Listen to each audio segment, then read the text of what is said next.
కేసుల మీద ఇంతకుముందు కూడా చాలా మందికి భయపెట్టేసి చాలా జరిగినాడు. రేపంటే పట్టుకున్నాడు. 2-3 కేసులు ఆయన మీద ఉన్నాయి.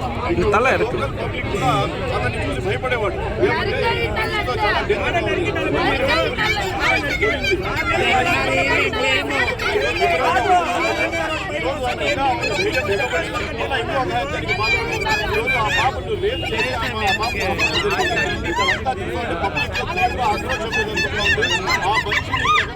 వదలడం కానీ తెలుసు కాబట్టి ప్రజలందరూ అతన్ని ఖచ్చితంగా శిక్షించి వాళ్ళు ఏమంటున్నారంటే వాళ్ళ డిమాండ్ వాళ్ళు మమ్మల్ని అప్పగించండి, లేదంటే అతనికి కఠినమైన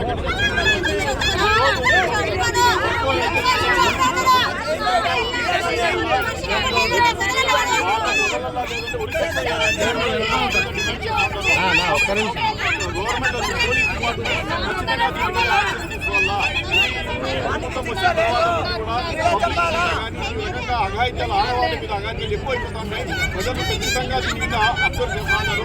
మీరు వచ్చి రూలింగ్ లో రాకముందు వచ్చి అఘాయిత్యాలు జరగదు, మేమంతా ఉంటాము అని చెప్పిన గవర్నమెంట్ కాబట్టి ఖచ్చితంగా దీని మీద యాక్షన్ వాళ్ళకు న్యాయం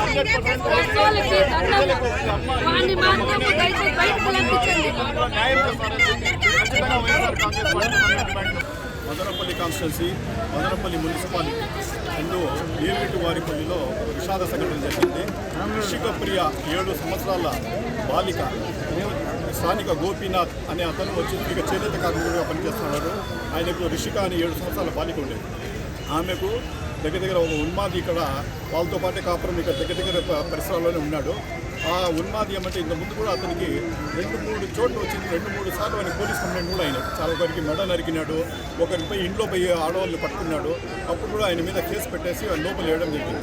అతను ఒకటే ఛాలెంజ్ చేస్తున్నాడు, ఏమంటే నాకు ఎవరు పట్టుకున్నా మళ్ళీ 2 నెలల్లో వస్తా, మళ్ళీ మీ పని చూస్తా అనే టైప్లో అతను ఛాలెంజ్ చేసే వ్యక్తి అతను. అదే తరహాలో ఇక్కడికి వచ్చి ఉన్నాడు. ఆ బాలిక ఒంటరిగా ఉండి చూసేసి ఆమెను తీసుకొని పోయేసి ఆమెను చంపేసి డ్రమ్లో వేసేసి బంధించినాడు. లాస్ట్కు ఏదో చాలా ఆపాప అదృశ్యం అయిపోయింది, ఇవ్వలేదని చెప్పి అంతా వెతికిన తర్వాత డాక్టర్ వాళ్ళ ఇంట్లోనే ఒక డ్రమ్ములో ఆ బాడీ దొరికింది.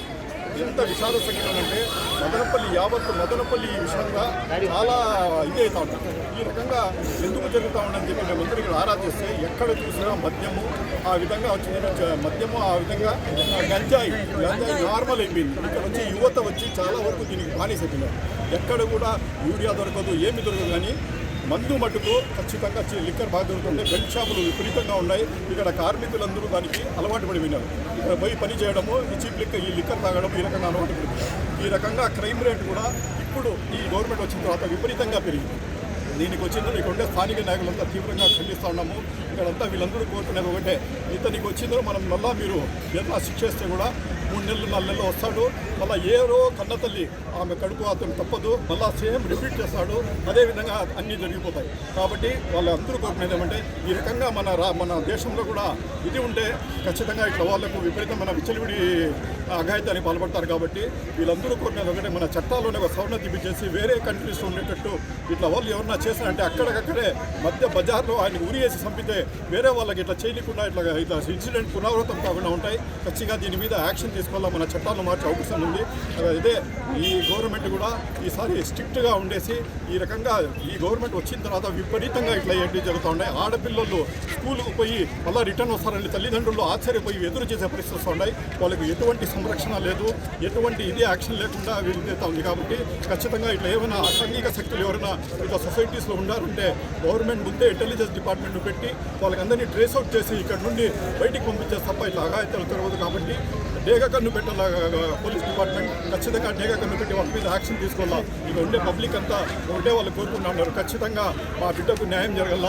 ఈరోజు ఆ బిడ్డకి అయింది, రేపు ప్రజలమాత్రం మళ్ళీ 3 నెలలు 6 నెలల తర్వాత తిరిగి వస్తాడు, మళ్ళీ ఏదో ఒక ఏరియాలో ఉంటాడు, మళ్ళీ ఇక రిపీట్ అవుతాయి. ఇట్లా ఉదారతం కాకుండా ఇట్లా కఠినంగా శిక్ష చేసి వీలైతే ఉరి శిక్ష వేసేసి వాటిని కఠినంగా శిక్షలని చెప్పి ఇక పబ్లిక్ అంతా డిమాండ్ చేస్తూ ఉన్నాం. అదేవిధంగా వైఎస్ఆర్ కాంగ్రెస్ పార్టీ తరఫున కూడా ఖచ్చితంగా ఈ గవర్నమెంట్ వచ్చిందో ఇట్లా దీని మీద కాన్సన్ట్రేట్ చేసి వీళ్ళు కూడా అన్నారు, పవన్ కళ్యాణ్ గారు కూడా మేము వచ్చిన తర్వాత చాలా స్ట్రిక్ట్గా ఉంటాం, ఆడపిల్లల మీద అఘాయితాలు జరగనీయమని చెప్పి హామీ ఇచ్చినారు. కానీ హామీల వరకే పరిమితమైనాయి, గ్రౌండ్లో మటుకు విపరీతంగా జరుగుతూ ఉండే. హోమ్ మినిస్టర్ చక్కగా కాబట్టి హోమ్ మినిస్టర్ ఇంతకుముందు మన హోమ్ మినిస్టర్ గారు అనితా మేడం హామీ చెప్తా ఉన్నట్టు ఇట్లా చేయమని చెప్పి ఒక లేడీ కూడా హోమ్ మినిస్టర్ పదవి మీద ఉండి కూడా ఇట్లా ఇవి అవుతా ఉన్నాయంటే నిజంగానే చాలా బాధగా ఉంది. ఖచ్చితంగా మేము వైఎస్ఆర్ కాంగ్రెస్ పార్టీ తరఫున